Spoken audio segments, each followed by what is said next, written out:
Can you hear me? Yeah.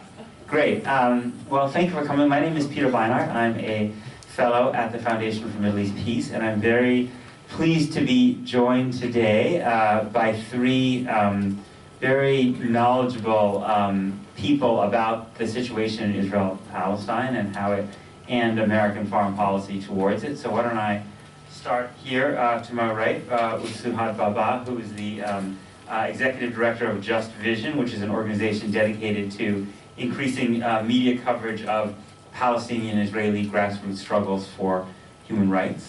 To my immediate left, Dalia Scheinlin, who's a well-known strategic consultant and public opinion analyst based in Tel Aviv. And to my far left, Hagai Matar, who's the Executive Director of 972 Mag, which if you don't read, you absolutely should. Kind of indispensable publication in terms of covering both Israeli and Palestinian politics, and covering the occupation and covering the struggle for freedom in Israel and Palestine. So I thought I would start with some questions, and then after a little while we'll turn it over to you. The first question I have, and I'll start with Suhad, is when you look at Trump administration policy towards Israel and Palestine, what's new, what's distinctive, and what is a continuation of patterns that we've seen in previous U.S. administrations? Sure. So I think the first kind of big picture reflection on Trump policy and posture on Israel-Palestine is, on one hand, it's incredibly detrimental, right? We're watching the situation on the ground deteriorate rapidly. He is taking positions and actions that has put a nail in any kind of opportunity for one to believe that there is going to be a positive relationship of the United States to Israel-Palestine moving forward. So what does that look like? Let's just take a step back. I mean, last December he announces that Jerusalem is the capital of Israel, which on one hand had been on the books and position of the US Congress for, in terms of moving the US Embassy to Jerusalem for since the 1990s, but on the other hand, he's actually having the audacity to enact it, where every other previous administration knew that it would have a very damaging effect for Palestinian populations on the ground in communities where Jerusalem has been something that is up for negotiation, right? And it's supposed to have East Jerusalem as the capital for the Palestinian state. So on one hand, new in terms of his audacity, in terms of policy and orientation, not new. However, he's also unilaterally making decisions around issues like refugees, detracting from the legitimacy of the PLO over the last few months. And so these are new developments. These are actually setting the goalpost back to pre-Madrid era in the 1980s, back in the 1990s, and it's something to be to be watching out for, and also speaks volumes about what his supposed peace plan will look like.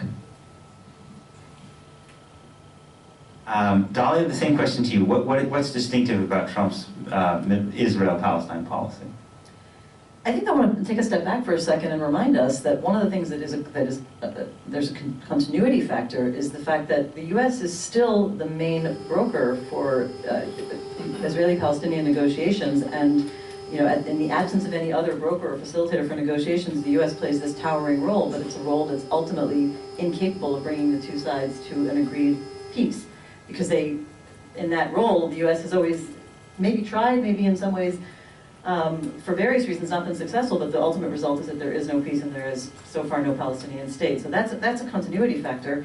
I think that we know the old trope that the US sometimes has acted as Israel's lawyer in the negotiations, and I think we're seeing a new version of that old trope, which is going a step beyond acting as Israel's lawyer in negotiations and probably creating a plan which, with the qualification that we don't know what the plan actually is, we're basing it on rumors, and sort of composite understandings of bits and pieces that we hear about this administration and about their Middle East team. But it looks like it's a plan that's going to reflect almost entirely Netanyahu's vision for what should happen, which is something less than Palestinian sovereignty, independence, and self-determination, something like what Netanyahu calls a state minus.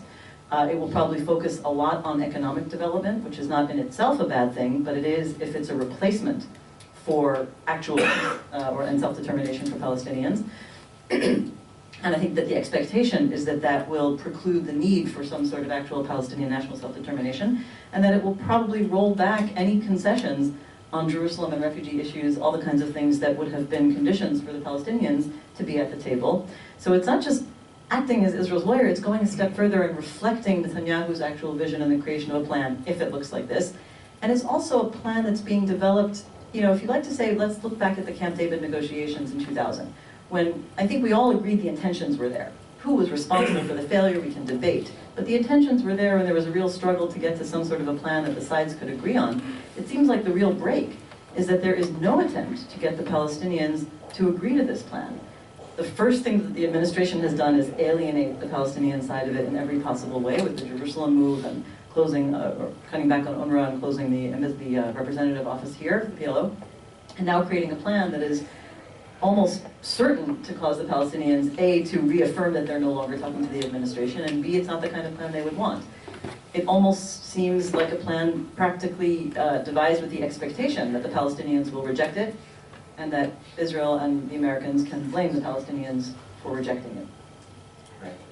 So, Guy, I mean, it seems to me, picking up on what Dahlia said, the Trump administration is doing this because it can, right? I mean, because the Palestinians don't have, and they never really have had powerful advocates in Washington, and the Trump administration doesn't feel like its relationships with America's Arab allies, particularly, are dependent on, you know, America being nice to the Palestinians, nor do they feel like anyone else in the world who really matters is pushing that hard. So these seem like, you know, Trump and Netanyahu seem like they have the balance of forces very much in their favor, and neither of them are the kind of folks that one would, you know, expect benevolence from. So, what do you think?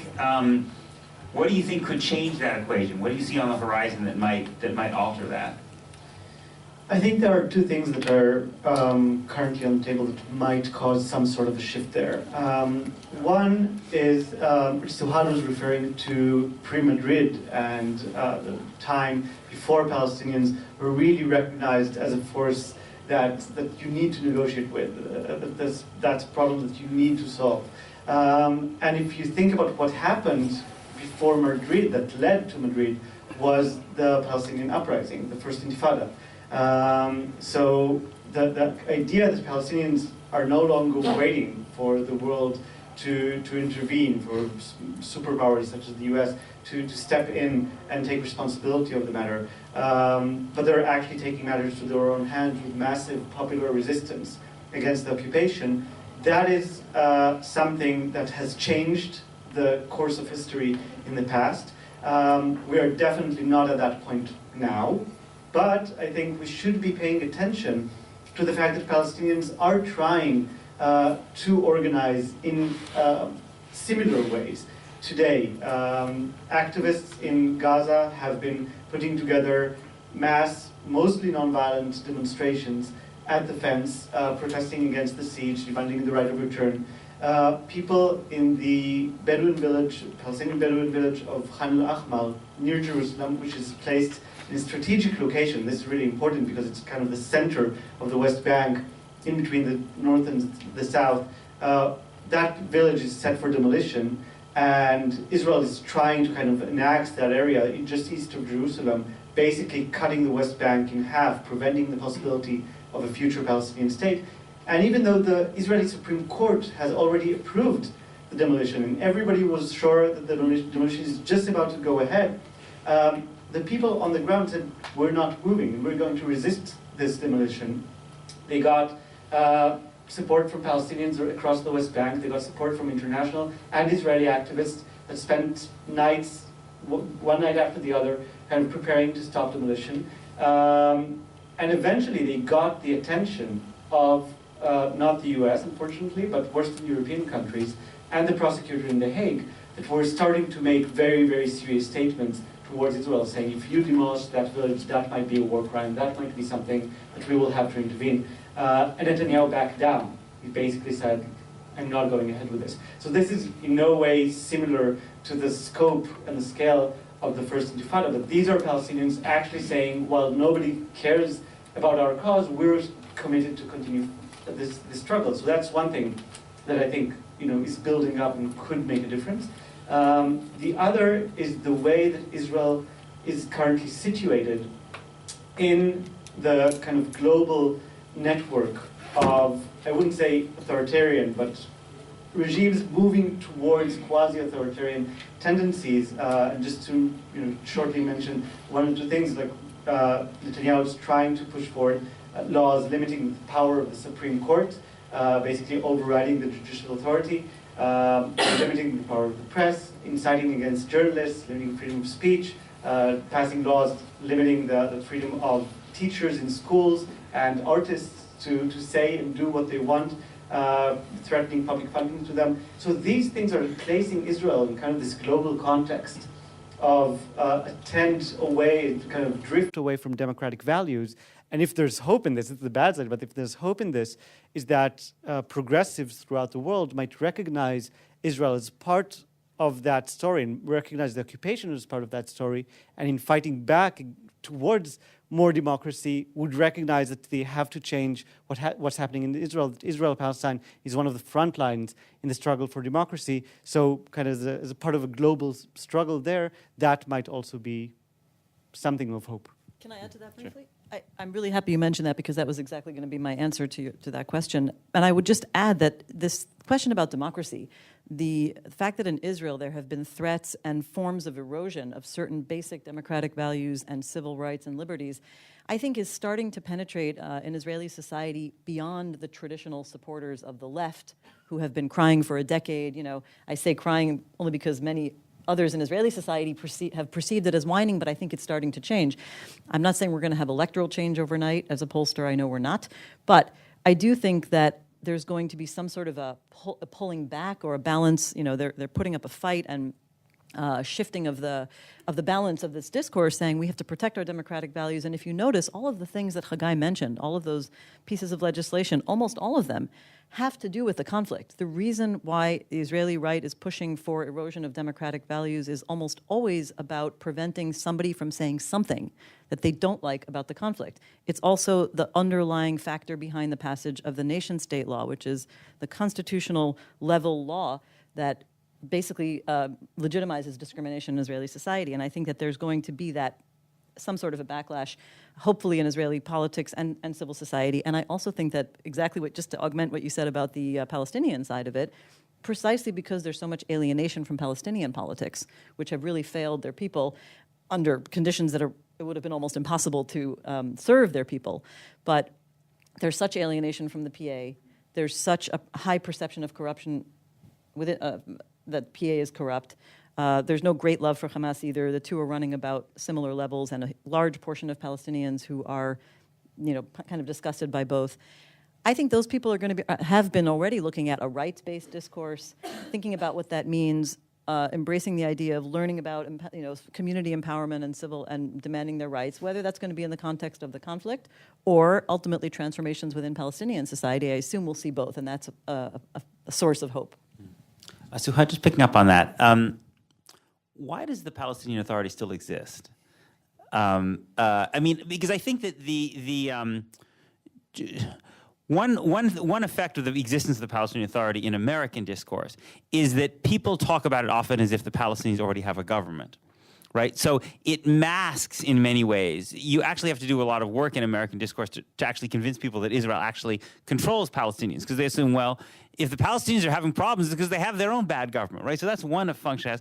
But I also think, people don't say this explicitly, but I sometimes feel like it's under the table, that people on the left in America might say, look, the Palestinians they're basically acting as the subcontractors of their own occupation. If they're going to continue to do that, why should we expect that, the world is going to come to there? They're basically not even really willing to fight themselves. That may not be maybe an unfair thing to say, but just talk a little bit about how the Palestinian Authority has been able to endure for so long without very much legitimacy, and whether you think that might change. Absolutely. That's an important question. So I want to take a step back to answer that, right? I mean, when we look at the establishment of the PA, it came under Oslo. And it calls on us to actually interrogate the entire premise of Oslo itself as peace accords. What you see during the Oslo period are a number of agreements that are enacted that basically more deeply entrench inequality and occupation. So if you look at the Paris Protocols, for example, it makes the Palestinian economy completely dependent upon the state of Israel, while at the same time lifting the dependence of the Israeli government on Palestinians, both for labor but also as kind of an export market, which was, if we look at areas of leverage, that was critical in terms of Palestinians being able to organize during the first Palestinian uprising through tax strikes and boycotts and the general strike that eventually ends up putting enough pressure on the Israeli economy to change its behavior over time and to actually sit down with Palestinians for the first time in negotiations. But the Palestinian Authority similarly gets established during this period of time and essentially becomes a security apparatus for the Israeli government. And the question is, why did Palestinians allow that? Like, we actually at Just Vision just finished up a film called Naila and the Uprising. It tracks the story of several Palestinian women who were involved in the underground efforts of the unarmed component of the First Intifada that looked like educational programs, it looked like tax strikes, boycotts, it looked like delivering food during curfew, passing out and developing the leaflets that were the communiques that kind of mandated what the Palestinian activities of resistance looked like during that period of time. And many of the women that we interviewed about 24 of them for this project. We interviewed about 60 Palestinian leaders, both from the PLO that was in exile at the time, as well as those in the underground leadership, to understand what the lessons learned were from that, both in terms of what it took to pull off that mass movement, what were the strategies and tactics, and what were the shortcomings. And many of the folks who were actually in the underground leadership, who were brought into the Madrid process, where the negotiations had began as a result of the First Intifada, shared a couple of things. One, they were surprised by Oslo. Oslo was held in secret. It sidelined the underground leaders, the actual Palestinians who are running the movement on the ground, who are the most connected to the needs and the concerns of Palestinian communities on the ground. The second thing, while it surprised them, publicly, it was very hard to decipher what was happening. Because it was not a transparent process, there were actually, at the time, a lot of support within the Palestinian community to support the Oslo Accords, right? And this is something that if you were actually paying attention to what was being negotiated, you have the Edward Saids and the Diana Buttus of the world at the time already waving a red flag to say, look, what they're putting into place, whether it's the Palestinian Authority or it's the Paris Protocols or what have you, is going to ultimately be detrimental to us. And so 30 years later, and 25 years later, we're still looking at the relics of that period of time, right? Now, what's happening in Palestinian society, I think, is incredibly important to be paying attention to. Increasingly, the youth and the general public is saying, wait a second, our leadership has deeply failed us, right? The Palestinian Authority as an institution is blocking us from actually being able to make the demands that we want of the Israeli government, of the international community.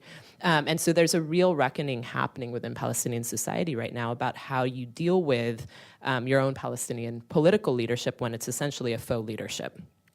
At the same time, you're starting to see grassroots movements that are emerging within Palestinian youth looking to organize themselves through independent channels. So whereas you typically, historically, traditionally have had a lot of the organizing in Palestinian society happen through the official political parties, whether it's Fatah or Hamas or so on, there is an emergence of independent organizers, community activists who are saying, we're going to be operating for the people across the board. the Great March of Return is a good example of this, where in Gaza, for the first time in overwhelming numbers, you have all Palestinian political parties united, recognizing that the Great March of Return is the People's March, and that the people as a collective were calling the shots on what that looks like, how that gets played out, and what the demands were, which I think is critical in this environment. I have a question for you, Dali and Haggai, about dynamics in Israel. Dali, one of the things that I would imagine that if you were an Israeli politician who was looking for some decisive move on this conflict to end the possibility of a two-state solution for once and for all, if not even think about trying to move a lot of Palestinians out of the West Bank. I mean, certainly one of the things we've learned with Donald Trump is that things that are deep in a nation's history are not always as behind us as we think they are, right? So this is the past is never really dead. The past is never really dead, right? I wonder what, and if you were, this would be a perfect time, wouldn't it? I mean, what is the Trump administration going to do, right? I wonder whether you see how likely you think it is that the current political forces that are in ascent in Israel will not simply kind of slowly consolidate the status quo, but might go for broke in some way. Well, I don't think you really have to ask about what will happen because it's already happening on the ground. And as you put it, you said that there's a sort of status quo right now. It's not really a status quo. Every day on the ground, we're seeing what we call creeping annexation through various forms that are often under the radar, whether they're very tiny pieces of legislation, whether they are expansion of closed military zone areas, difficulties for Palestinians to plan or expand any of their communities. And on the legislative level as well, and policy levels, we even saw that the Likud Central Committee, the governing party in their Central Committee, held a vote to legitimize the idea of Israeli law expanding to the rest of the West Bank. And so all of this are various forms of both physical and policy-oriented annexationist approaches. And it's certainly not limited to Likud. We're seeing the discourse becoming increasingly normalized throughout Israeli society. And so I think that, and of course our justice minister, who is not from Likud, is also working in that direction. They are a key coalition partner who speak openly of annexing portions of the West Bank. I have polled on this kind of stuff, and we see a range of support going from anywhere from about just under half to about 80% of Israeli Jews who would support annexing Ma'ale Adumim, because it's just one settlement. And what can happen? What's the worst that could happen if you annex just one settlement? Are these things actually going to happen? I'm not sure. But I think that to answer a question you didn't ask, there's a flip side of it. If that is the plan of anybody in the right-wing leadership who would like to end once and for all the idea of a two-state solution, then I think it's incumbent upon all of the people who want to bring this back to think of what is our vision for resolving this conflict in a way that either preserves the two-state solution or some form of it, or rethinking the ideas, or rethinking political leadership and how to get there and how to grow the next generation of leaders.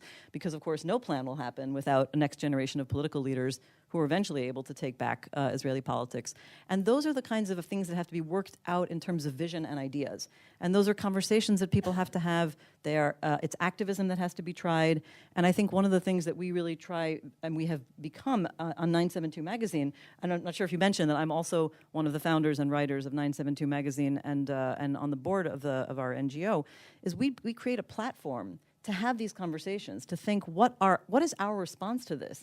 If we do believe in reaching some sort of a just, sustainable peace between the two sides that gives expression to both sides' need for national self-determination in a way that both sides can accept and that nurtures a situation of equality between the two sides.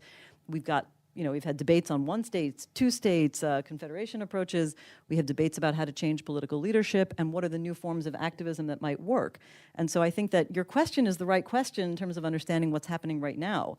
But our question is what can happen in the future and who can have those conversations, especially in an environment where there's increasing constraints on free expression. And ways of thinking about it. And of course, a right-wing discourse that is pushing in the entire sort of normative understanding of what should happen. And in general, in Israeli society, as we see the numbers, as a public opinion researcher, I see them, that more and more people think is okay, which is the annexationist, squeeze the Palestinians, diminish their concept of statehood. We're saying it doesn't have to be that way. There is a future in which that normative expectation has changed, and we want to hash out the plans and visions. by bringing the community together and talking about it and bringing that to Israeli society and, of course, English readers as well. Hagai, I wonder if you talk a little bit about the debates on the Israeli left. How do they differ today from 5 or 10 years ago? And where is their energy today on the Israeli left? Right. Well, first of all, I think we have to recognize there's different sorts of Israeli left. And kind of connecting to what Dalia was saying, when we are talking about looking for alternatives, we have to recognize that the Israeli center-left is outside of this game entirely. You look at Labor, or as it's known now, the Zionist camp, they're not part of this discussion. They're not putting forward a plan. They're not putting forward a position, not because they can't, like we were talking about threats to democracy and so on. It's not because the left cannot discuss, but it will not. And sometimes we see the opposition on the left trying to kind of offer a more right-wing alternative to Netanyahu. Recently, when Netanyahu signed a ceasefire agreement with Hamas, you had people on the left or the center-left people in Labor actually criticizing Netanyahu for caving in front of Hamas instead of saying ceasefire is great, let's move toward peace. So that discussion is not taking place at all in that part of the left. There's further left to the area of Meretz and people on the joint list. You can see people that are, and this is a left that is very, very committed to being Jewish and Palestinian, shared movement. People are talking. I don't think that there's a dramatically different notion of, a completely new solution that nobody ever thought about before. And the discussion is mostly centered, I feel, more than is it a one-state, two-state, confederate, or any other solution, more on how do we get Israelis to give up on the status quo? Because if looking internally within Israel, the number one enemy for us, I think, is less the lack of the right formula that Israelis will subscribe to, like saying, this is the best idea that we want. Because right now, Israelis' interest and the rational interest would be to maintain, I wouldn't call it exactly status quo, because Dalia was explaining how it keeps on moving, but maintain the general notion, the general concept of the occupation and the siege as they are. Anything else would seem more dangerous to Israelis currently. And kind of thinking, how do we get Israelis moving away from sticking to the status quo, from feeling we have international legitimacy, the Palestinians aren't rebelling, and generally the occupation is working out well for us. How do we get Israelis outside of that? I think it's the biggest challenge for the left. People, one reads in the American press now and then about this generational divide among Palestinians, with younger Palestinians being more interested in simply the idea of equality, less wedded to the idea of a Palestinian state with a flag and an anthem and all these kind of things. And I wonder whether you buy that as a kind of as a kind of evolution inside Palestinian society, how far along it is, and what it would take for the Palestinian national movement to kind of turn and speak in a kind of full-throated way, no longer in the language of a Palestinian state, but simply in the language of one state with equality.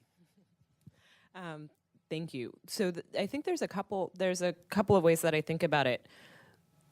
Certainly within the rising population in Palestine and the younger generation, folks who are like my age, right? I mean, we're talking about 70% of the population in the occupied Palestinian territories that's under the age of 30. So it's an incredibly young population.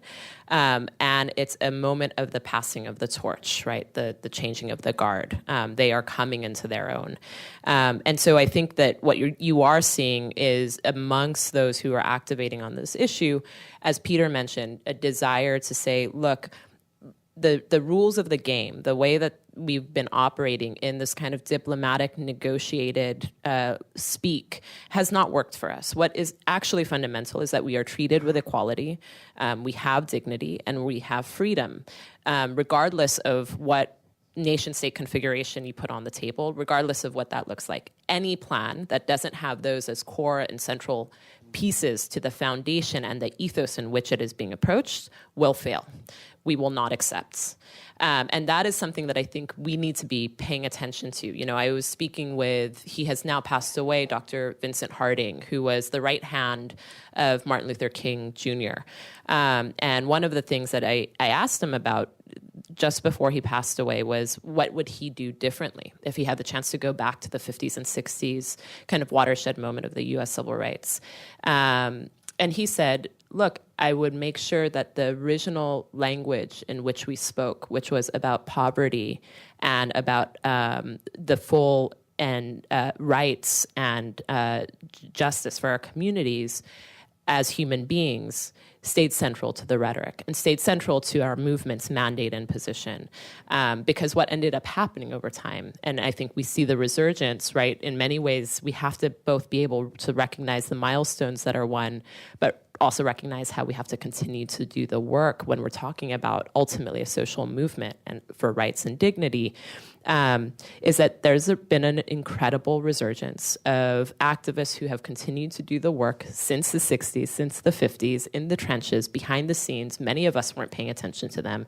And all of a sudden, there's a national level debate and conversation about police brutality in this country and systemic racism, right? This is something, I use this analogy to say that similarly in Palestinian society, we're seeing people and communities who are saying, look, the terms of the game, the language in which we speak and what we're actually calling for, let's make it fundamentally about human rights and about equal rights. I do think that we have a long way to go in terms of making that a national movement. And we have a lot of challenges in place when we're looking at the geopolitical situation on the ground and what's happening in Palestinian society.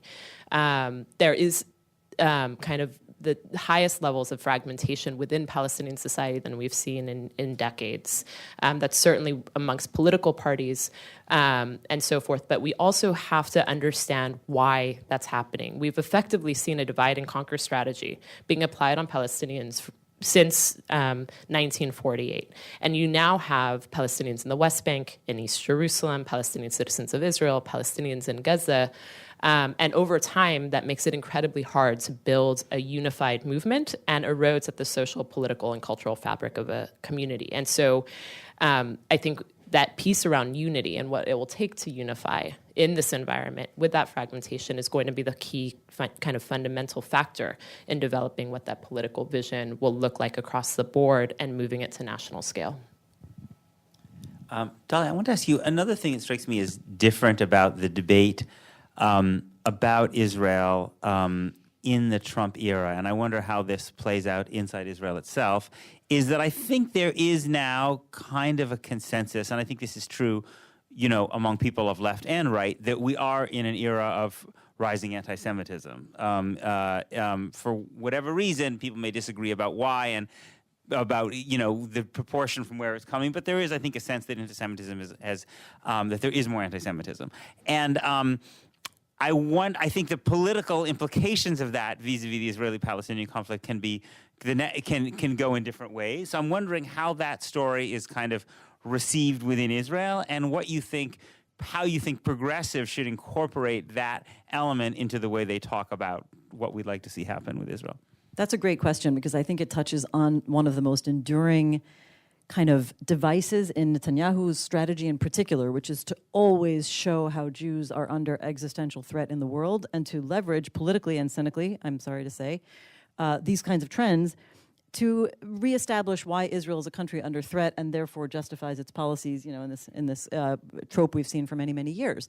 And I think we saw some of this. Of course, it goes well beyond Netanyahu. Like everything else, he's got his coalition partners who are further to the right, and they've adopted some of this language. We saw this in the rather controversial reaction to the Pittsburgh massacre when our minister Naftali Bennett from the further right party kind of made statements that made it look like this is all about anti-Semitism, and you know, it's of a piece with you know, radical Islamism. Somehow, it all is the threat that merges together.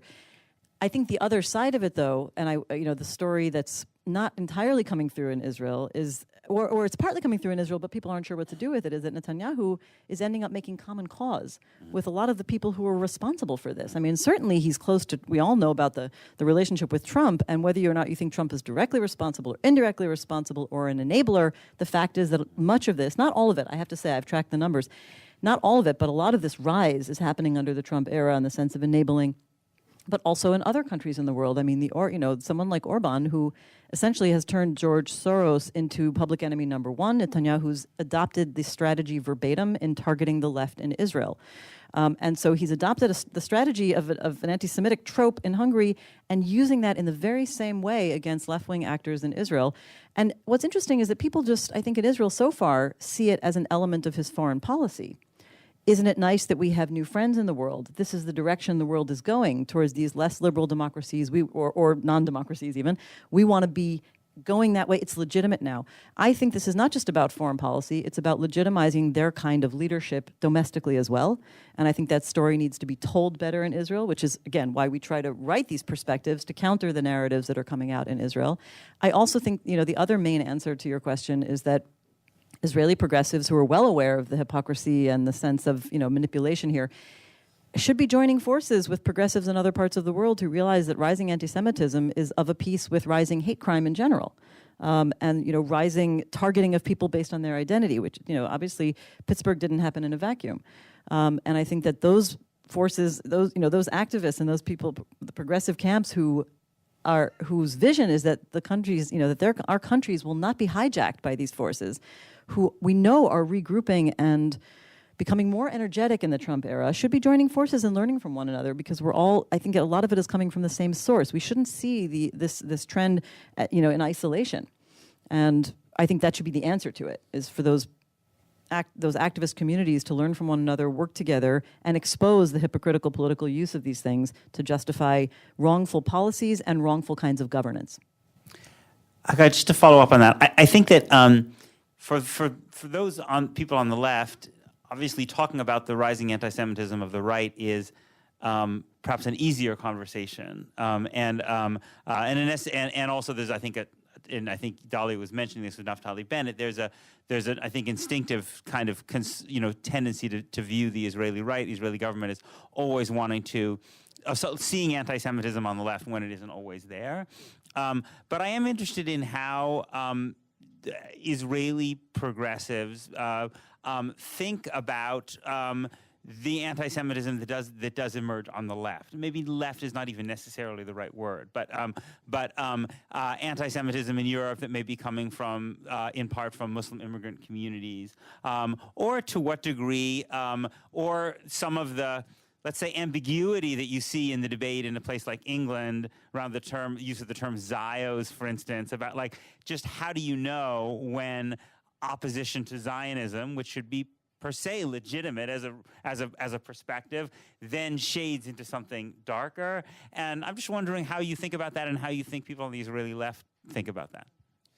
I think it's a very, very, very relevant question right now, as actors both here in the US that I've been talking to, and in the UK that I was just there last week, and in Israel, are really thinking how to deal with this challenge, wherein on the one hand you don't want, for example, the Labour Party in the UK to adopt in full the definition of anti-Semitism as anything that criticizes the state of Israel. Because that isn't an anti-Semitism. I think, as you were saying, criticizing Zionism is not anti-Semitism. And at the same time, there's a very burning need to offer an alternative set of definitions in order to continue. And this is the struggle against anti-Semitism is not new to the left, neither in Israel nor globally. Specifically in the UK, working class people have been struggling against anti-Semitism on the streets, battling against anti-Semites since many, many, many years ago. So the left has had a long tradition in fighting anti-Semitism and racism. And right now, I think there's an attempt to build a coalition. I've been talking to activists trying to build a coalition that would offer an alternative definition of anti-Semitism that does not entail criticism of Israel, but is committed to fighting both anti-Semitism and, as Dara was saying, other forms of racism and incitement that are also on the rise. Why don't we turn it over to you? I guess looks like there's a microphone right there in the center. So please just come up, maybe introduce yourself, tell us, say who you'd like to direct your question to, and please make it a question.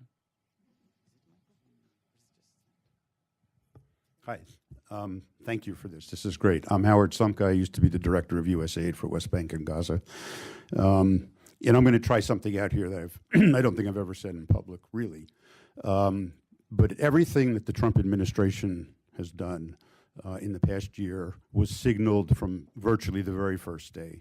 As soon as David Friedman and Jason Greenblatt and Jared Kushner became the team, you had a U.S. Middle East posture that was very pro-settlement, that was very pro-Israel.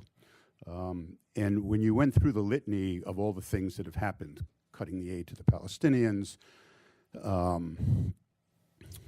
all of the things, two things I don't think were mentioned. One was the closing of the PLL office in Washington. Well, in any case, okay, you mentioned it. I'm sorry, but I want to point that out for a reason. And the other, which just happened much more recently, was essentially shutting down the consulate in Jerusalem, that's the representational office to the Palestinians, and converting it into an office of Palestinian affairs under the dominion of David Friedman, of the U.S. ambassador in Tel Aviv. And when I heard that, first thing I could think of was Bureau of Palestinian Affairs sounds a lot, or Office of Palestinian Affairs sounds a lot like Bureau of Indian Affairs. And what I've been struggling with for a long time is a devout two-stater, which is becoming a harder and harder position to defend, is that what the Trump administration is doing now is changing the paradigm from a two-state paradigm, which really started in 1947 with the UN resolution. I mean, the vision, however imperfect it might have been, was of two states, and Oslo more or less was. And it's turning it into a paradigm in which there's one state, and the Palestinians are now an insurgency group that needs to be dealt with on a very different basis from the way we have been trying or maybe pretending to deal with them under the two-state model in Gaza. So I'd like a reaction. I know that was too long. So I'd like to hear your reactions to that. Who would like to jump in? Oh, well, first of all, Howard, thank you for the question, but pro-Israel, do you really think their policies are for the good of the state of Israel? I personally have to say that I think these policies are not going to be good for Israel in the long run, so I'm sure we agree on that. And I think, but I mean, it's hard to expunge that word from our common usage, but I do think we should be really self-conscious about what we mean when we say things are good or bad for Israel. In terms of, I think you're right. I think that their concept is to really redefine the idea of Palestinian national self-determination, undercut the idea that they are a nation who deserves statehood as an expression of their national identity, and undercut any form of genuine, what we would consider real sovereignty. Having said that, it's not necessarily a true break. I think we all know that many of the flaws in previous peace plans have been that they so circumscribed Palestinian sovereignty on the ground through continued Israeli presence in the Jordan Valley, through Israeli control over things like, electromagnetic spheres and airspace, that the Palestinians often felt like they weren't truly being offered sovereignty to begin with, and it's one of the reasons why those plans weren't implemented, weren't agreed. So, in some ways, these are big steps in the wrong direction away from sovereignty, but they're just steps on a continuum, one might say. I think you're right that they're trying to reframe it somehow, but I actually, this brings it back to what we've said. I'm not sure how well that can succeed. If they are moving towards a vision where there is one governing power and another who is an insurgency, which is not that different. I mean, the one governing power, we only have one sovereign right now from the river to the sea. Again, it's quite the reality. But if Palestinians are being portrayed as some sort of insurgency, well, I mean, the fate of some of these, it depends on, you can look at the fate of an insurgency, but you can also say that it's going to, in a way, push people's consciousness towards the realization that they deserve rights on some level, whether it's equal civil rights or their own national territory, in my mind, trying to push them into a corner of just some little upstart urgency is eventually bound to look absurd in the eyes of anybody who's been following this conflict for a long time. So they may be trying, but I'm not sure how well it will work in the battle of consciousness. The other problem is the battle of what happens on the ground. Because the more you undermine effective Palestinian control, which is already so severely undermined, and the institutions are becoming increasingly decrepit, then you start to think, is there even a way to move them back towards real self-governance with an accountable government and democratic practice? And if the direction the administration is, and the Israelis are trying to push them in is away from looking to their own institutions for governance, again, one reaction of the Palestinians could be to recommit to civil society, to democratic practice, to rebuilding their institutions, whatever that means, and to recommit themselves to building a democratic society in the future that will be the forerunner of a state. That's how most states in waiting do it. They build their institutions from within to the extent that they can. Of course, this is a very, a very difficult process, just to understate the case, given Israeli constraints. But I think again, the question should be beyond what's happening. It's about what can be the alternative vision and reaction. Okay, go ahead. Hi, I'm Jerome Siegel, president of the Jewish Peace Lobby. Like the previous speaker, my question is, what do you think about my comment? Short. All right, well, I disagree with a great deal that I've heard here today. We welcome that. First of all, the idea that Palestinians can have freedom, equality, dignity, regardless of the political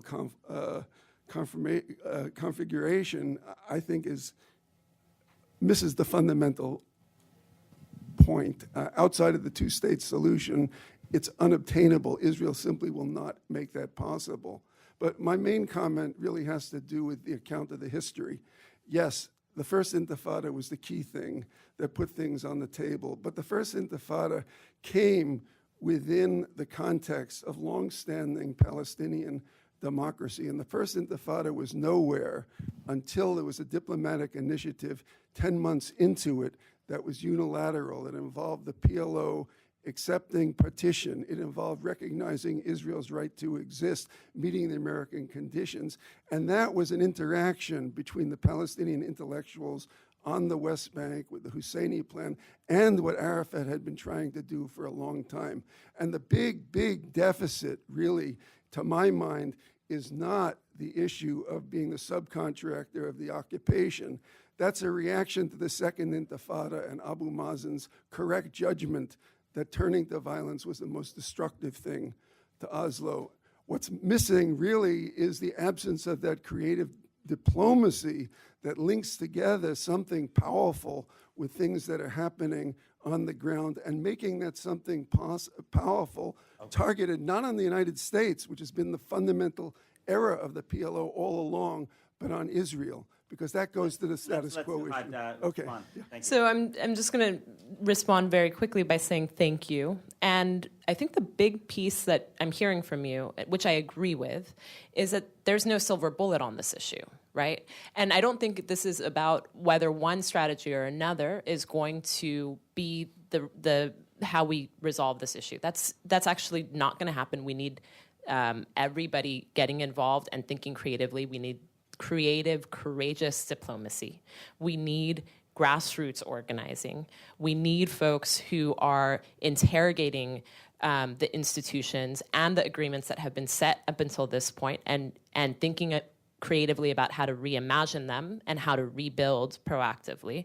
So I don't think you and I are actually saying anything that's in stern disagreement. What I do believe is that I want to first kind of correct a frame that I think we're missing each other on. One is that it's not that people on the ground and Palestinian communities on the ground are saying, regardless of the state configuration, these things can happen without a nation state. What they are saying is that these things must come first, that they must be fundamental to the way that we are approaching diplomatic negotiations. They must be fundamental in the way that we are thinking about the future.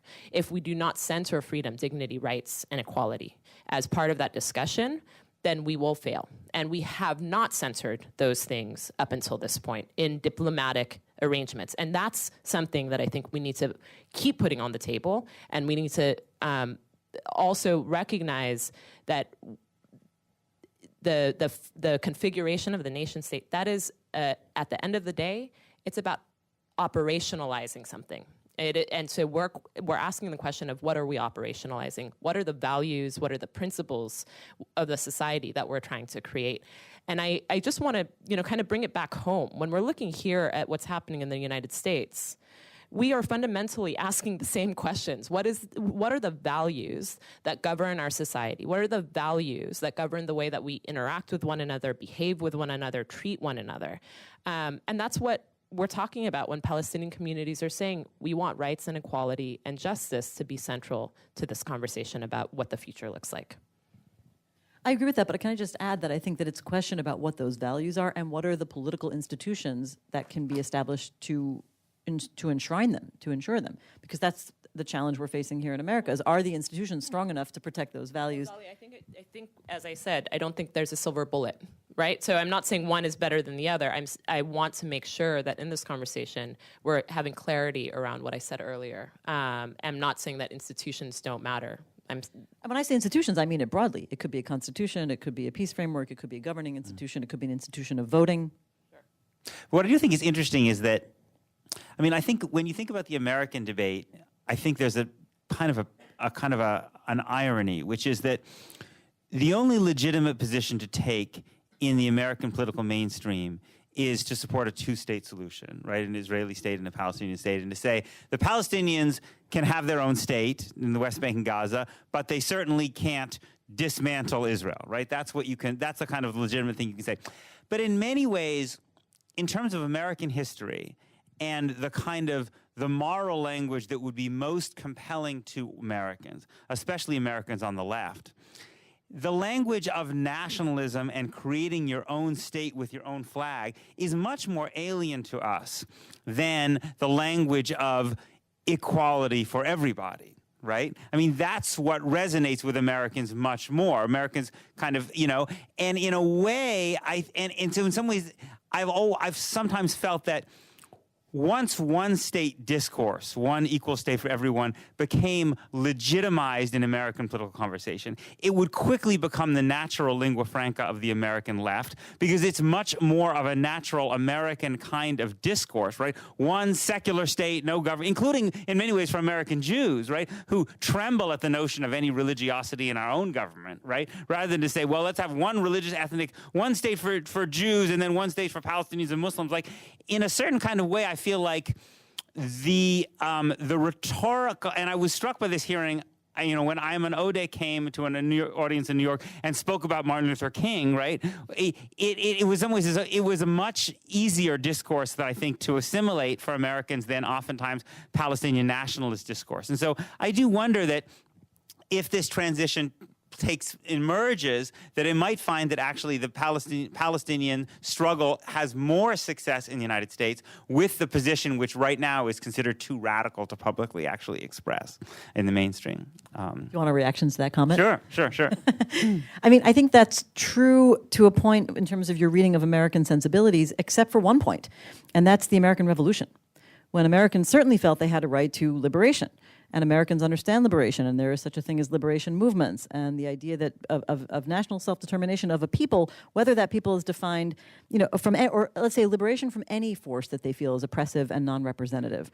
And, certainly we're seeing a nativist American nationalism in terms of identity and flag and all that stuff now. But I think that there is a sense in a much more organic way in which Americans say, sure, people who are being oppressed, held by a government which does not represent them, which is a hostile military occupation where they have no possibility of influencing that government, is a wrongful situation that should end and those people should have self-governance.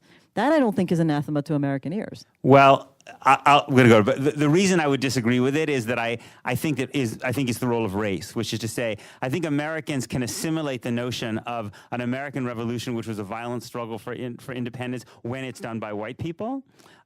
But when it's done by people of color, it's too threatening. And so that's why when Americans talk about people of color, it can only be safely assimilated within the language of nonviolence. And I think you can see that even going into the history of the gun debate in the United States, right? The notion of kind of gun rights for African Americans has always been considered way too threatening a notion, going back to the Black Panthers and stuff. So that's why I don't think the American Revolution can be transferred to a post-colonial situation. But fair enough, but just before one more quick comment before we go, I do agree that it is strange for American ears to think about the proper solution being one that involves ethnic and racial separation. Right. And so I think that in that sense, there are two aspects that are in sort of tension. One is national self-determination, liberation from an oppressive, non-representative authority and a military rule, and the sense that isn't it strange to imagine that we have to have pure ethnic division and borders that cut across an ethnic divide, which is why I think that, one of the new things that we talk about, certainly that I'm interested in researching and increasingly advocating, is a two-state solution that provides national self-determination, but is not a hermetic separation based on racial and ethnic, borders around villages and towns to make sure that the two shall never come into contact, which I think is anathema to American values. Right. Especially for Please, go ahead. Stephen Stern, associated with Mosaic Theater and Friends of the Tahrir, Palestinian National Nonviolence Movement. Dalia started to answer what I wanted to ask Peter about, in which, he was placing a kind of nationalism, two states discourse versus a rights discourse. I know you don't mean that absolutely. So my question, my interrogation is, reframing this into that there are two peoples who are very entangled on this land. That's the nature of the conflict, that entanglement, and the notion that neither of those peoples are going away, and that there is an incredible power disproportion now. In terms of all that you've been putting out there, what are I think that's been the lack of magic sauce in every American effort. Not to see if we're going to be Israel's lawyer. We got to be something else.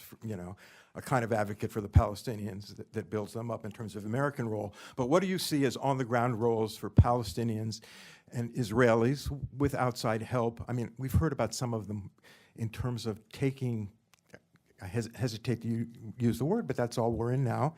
Incremental steps towards changing the power imbalances. And anyone who would like to respond to that, I'd love to hear from. I think.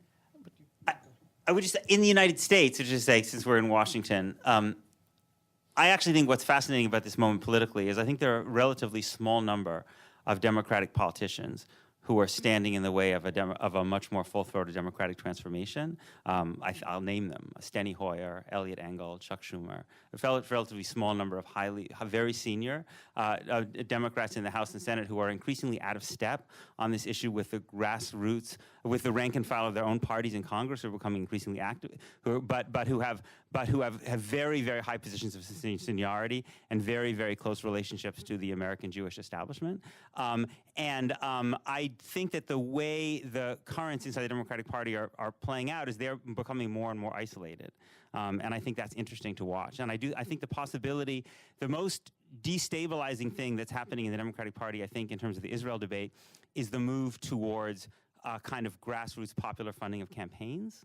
As that becomes kind of more and more if that becomes more and more the norm inside Democratic Party politics, I think that changes the nature of the Israel debate pretty significantly, because I think it takes away the most powerful kind of vehicle that a group like AIPAC has. I thought it was really interesting how Ro Khanna yesterday on the Yemen debate basically said, look at how much money people who voted for this and people who voted against it got from defense contractors. The more that becomes the kind of normalized discourse around the way we talk about these kind of foreign policy conversations, I think the more it creates the possibility of change inside the Democratic Party. But anyway, I've talked too much. I want to just add one more thing that hasn't been mentioned so far in terms of shifting the power balance and in relation to some of the people that just got elected into Congress, and that's BDS. Part of what Palestinians are doing, and we were talking about kind of resistance on the ground and nonviolent movements, but basically the the complete support in Palestinian civil society for the call for BDS is basically founded in this recognition that there's a need for a shift in the power balance. It's basically saying we need international help to change the way things are right now, because without it we can't get there. And if you're talking about what are the things that are happening both on the ground and internationally, it's definitely this movement that is pushing for change and now has some representation in Congress.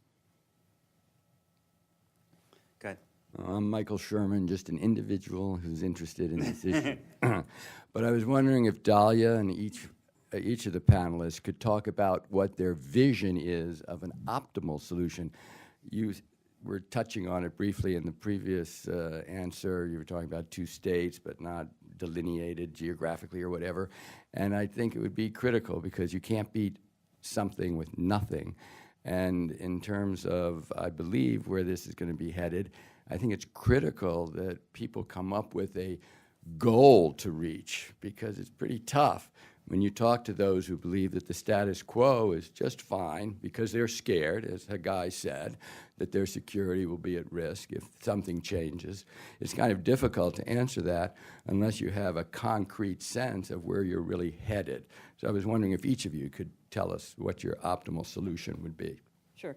I'm happy to start, and I'll try to keep it brief because I want to hear from my colleagues as well. But let me also sort of preempt or give you a step back, whatever that means, the word is, and say that I don't know if like we agreed, I don't think there is an optimal solution. I think we have to reassess our understanding of peace, and I'm sorry to say I've lowered my expectations for a more joyous situation of people really appreciating one another and eating hummus in Damascus. That's been relegated to the 1990s. I'd rather just reach a situation where we're not dying at a rate of 1.1 people per day for the last decade. That'll be good enough for me, which is actually the rate of death between the river and the sea, in conflict-related violence, of course. So the approach that I think is more optimal, or at least that makes me think we can do better with this approach, is to say we do need national self-determination from both sides. I don't believe Palestinian national identity is going anywhere anytime fast. I think there is a commitment to the flag and the identity, and if you ask a Palestinian anywhere in the world, where are you from, they say Palestine. Same with Israeli Jews. That needs national self-expression, and so there should be 2 states. I didn't say there should not be a border, but that it can be an open, permeable, flexible border that is predicated on the idea of freedom of movement, which means that people are not collectively held back, but only selectively prevented from crossing if there's a security threat around them. Individual assessment of a security threat, like in most countries, especially in countries that have an open border system, like the EU, where you have borders and you have countries, but people are allowed to cross them unless there's a problem with those people. I think at this point it's becoming frankly absurd to think about a hermetic border dividing Jerusalem, and I think it would seriously, negatively influence the lives of the Palestinians there, first of all, on the material level, on the economic level. So the idea is that Jerusalem is an open city that people have access to from both sides with, again, maybe a perimeter border around it so that there is a demarcation and based on security needs, and a particular mechanism that allows the sides to address the most sensitive areas in a way of the core problems, which is refugees and settlements, not to equate them. I think they are very different and they should not be equated. But there is a political mechanism that allows each side to come to a compromise that hasn't really been on the table before, unless we go back to 1947, because it was part of the partition plan. The idea that people can live as permanent residents on the other side of their national state of their national identity. They can live as permanent residents with all rights if they are law-abiding, but they would only vote in for the national parliaments of their nation state. In other words, Israel can allow a certain number of Palestinian refugees, to come back as a recognition of the right of return without those people being able to change the national character of the government, because they would vote for national elections only in Palestine. And settlers who feel like they have a deep and abiding religious connection to the land, which makes them more committed to the land than to living in Israel's national borders, can remain, some of them. All of these people have to be law-abiding and vetted and approved by both sides, but they can live as permanent residents with rights and protections, but they would only vote in national elections in Israel.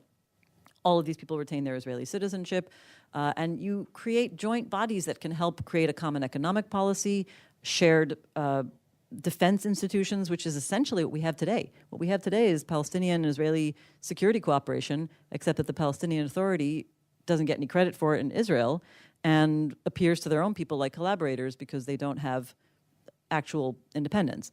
So it's a different version of two states. It's two states, but with an arrangement that involves a lot less uprooting of people, symbolic recognition of the attachment of each side to both regions, freedom of movement, which hopefully provides greater opportunity both on the economic and material level, but also sets the conditions for healthier interactions based on greater levels of equality. I'll stop there because I want to hear what my colleagues have to say.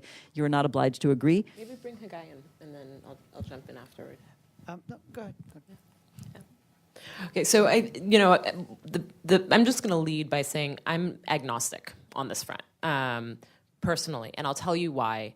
One is that I think it depends on which moment in time we're having this conversation. I think if we're having this conversation in 10 years, 5 years, or 25 years, it's going to change what we should be pursuing. And I think in this particular moment, we are so far from having the conditions set to even have a conversation about what that can look like in real terms.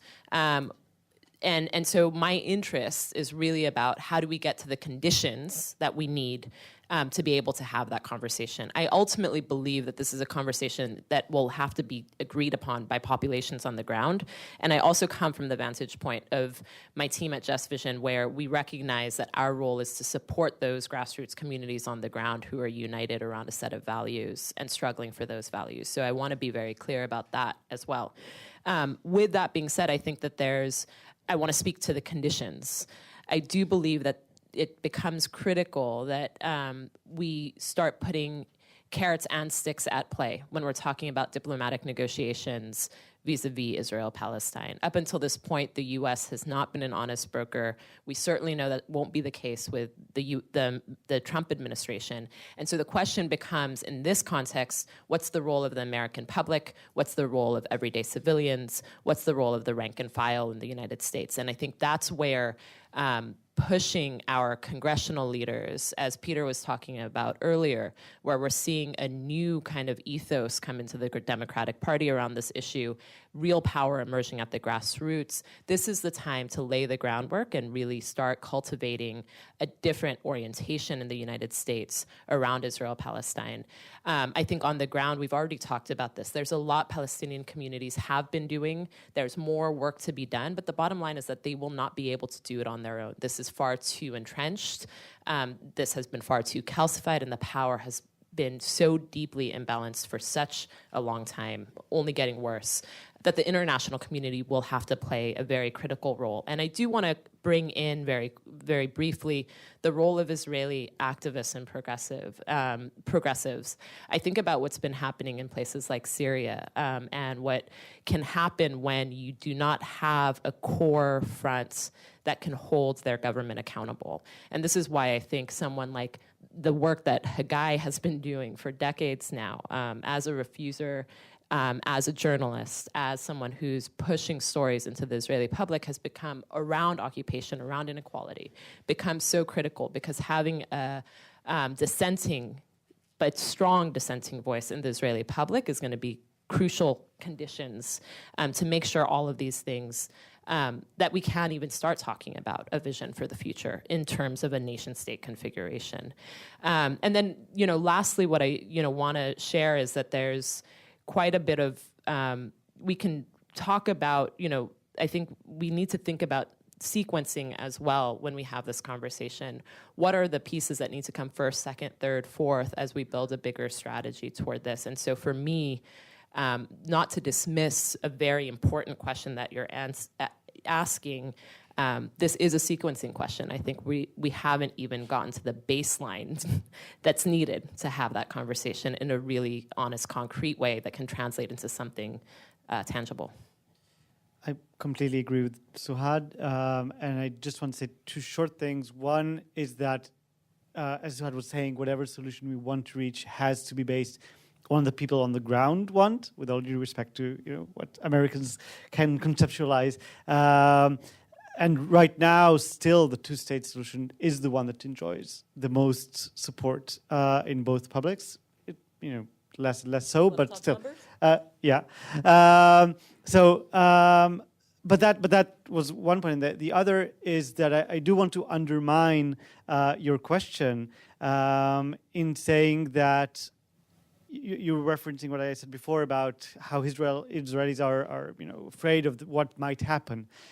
I think it's not enough to suggest different solutions to a problem and saying, so this will help. So if we put this mechanism in place, Israelis will have security, and then they can rely on this solution and move forward. You can't do that if there's no motivation or identification of there being a problem to begin with.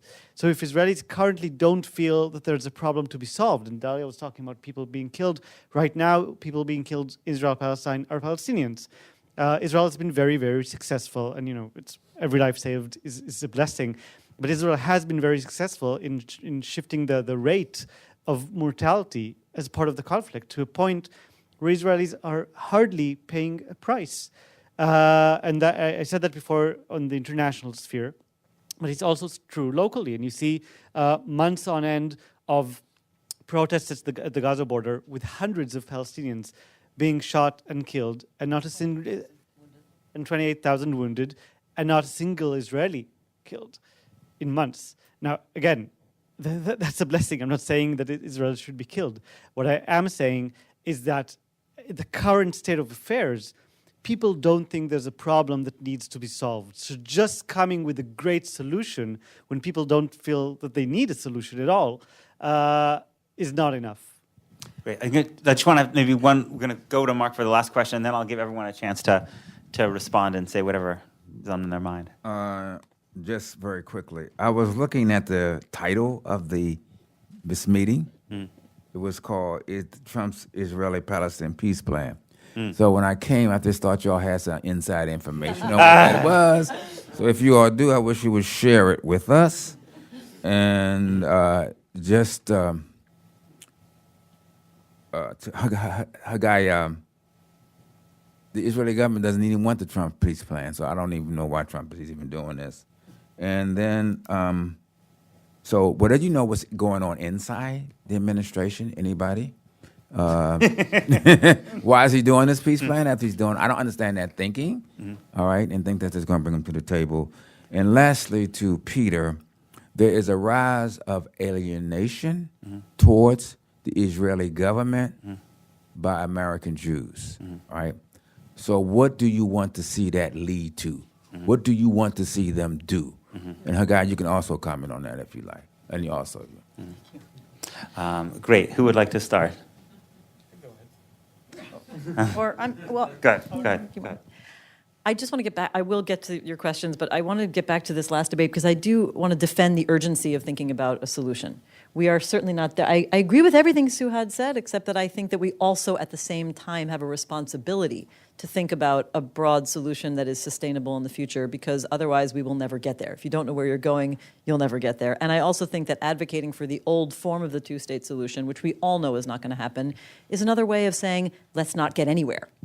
So I agree. I think I want to just bring it back to I would defend the urgency of coming up with some sort of a plan. In terms of the Trump plan, your guess is as good as ours, except that, we sort of live on every crumb of a rumor we get up until the moment Ambassador Friedman publishes press releases saying all the rumors we knew are wrong, which was 2 days ago.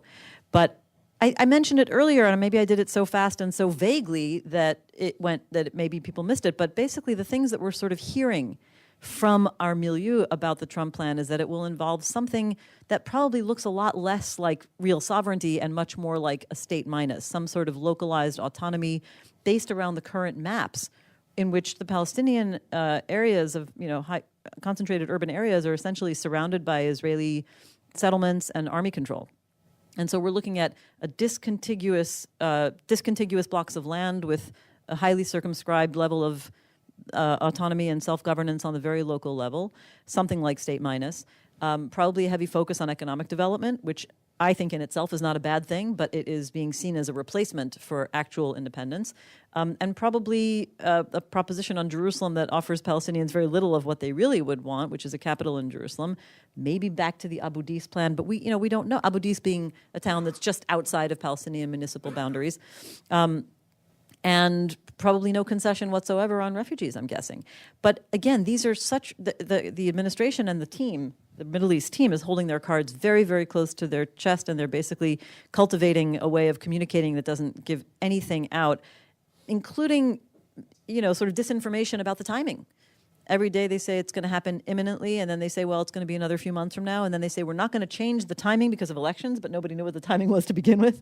Although there are rumors that it might be published in the spring, I will not even venture to answer your question about the thinking and the logic of the Trump administration and why they're even doing this. Although I will say that in my, broad assessment, it's likely to help Netanyahu because it will look a lot like Netanyahu's basic goals, and it will make the Palestinians look like rejectionists, which essentially strengthens Netanyahu's position on this stuff and neutralizes the issue altogether. So Israelis say, oh, that's the way it's always been. It will never change. Let's keep voting Netanyahu. That's what I'm worried about. In terms of alienation of U.S. Jews, I'll let Peter answer that one. Anybody else? I only know one person who's close to the Trump world at all, and he said to me after talking to some people, he said, the Arabs don't care about the Palestinians anymore. There was no conceptual ability, as far as I can tell, to understand the difference between Arab leaders and Arab populations.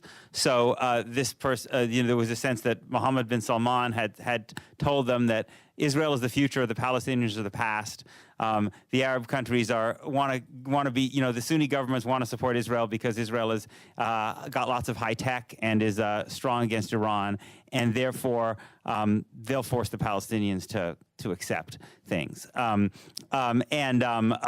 kind of, to me, it was just, it was the kind of thing that you would come to if you were in a completely insular world, right? Which is, as far as I can tell, the world in which Jared Kushner and David Friedman and Jason Greenblatt live, maybe with a peppering of kind of Gulf state autocrats.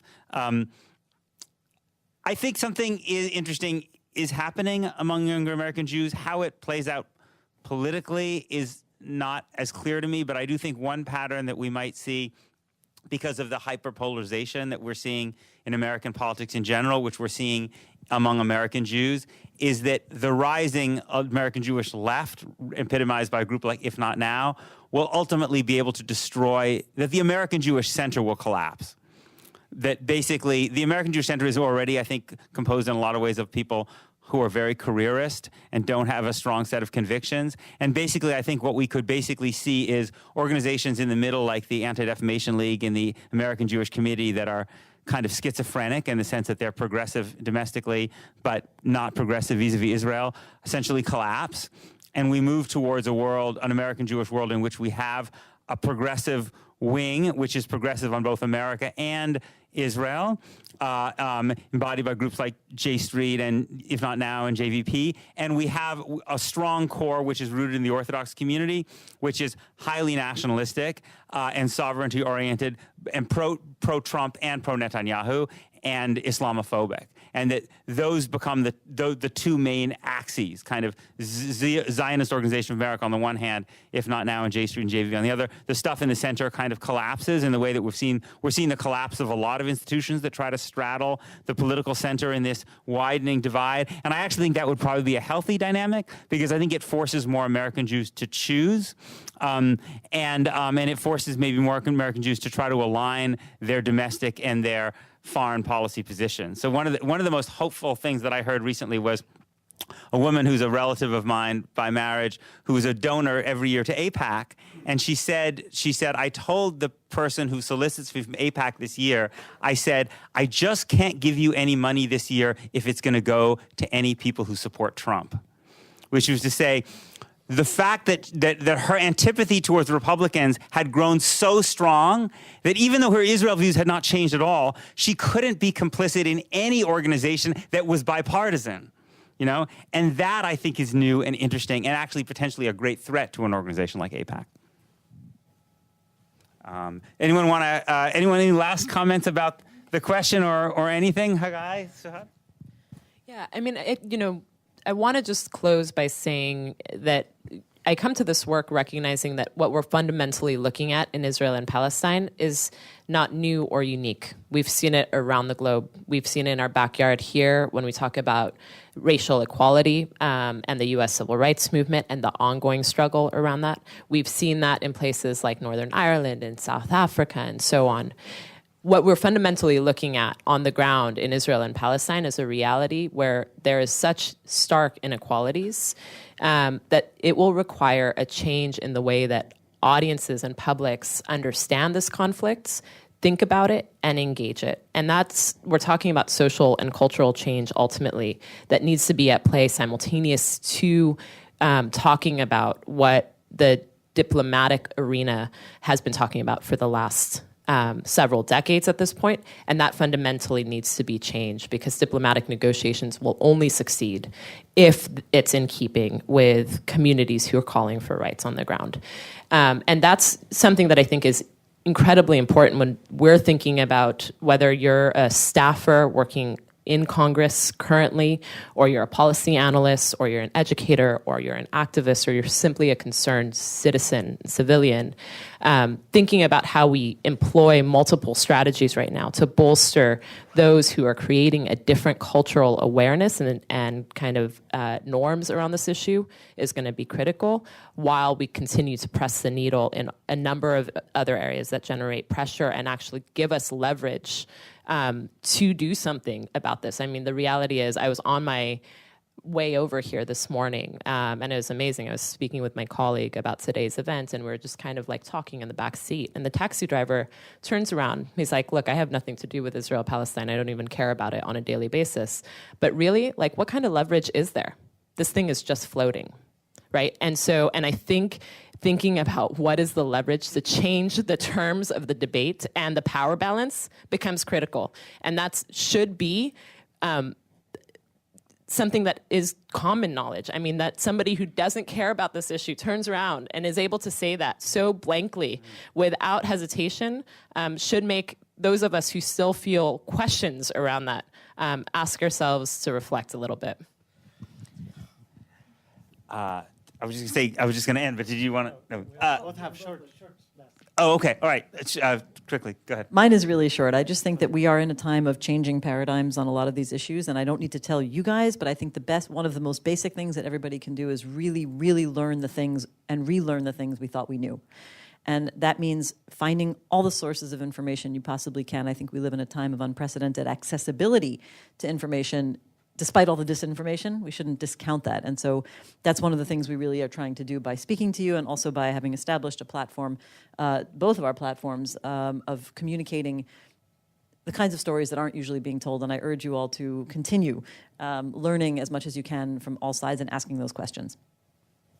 That was just what I was about to say. And the platform is 972 Magazine in English, if you don't know it. And also our shared platform together with Just Vision is called Local Call. It's in Hebrew, does virtually, or not virtually the same, similar things in Hebrew. But you can follow 972 Magazine for continuing this discussion, bringing this information, bringing this kind of analysis, because we really think it's missing in a lot of the mainstream media outlets. And we do see our impact in kind of gradually over 8 years since the magazine was created, kind of gradually we see our impact on how the discussion is moving, but you're very welcome to continue reading. Thank you very much, Suhad, Dalia, Hagai. Thank you for coming.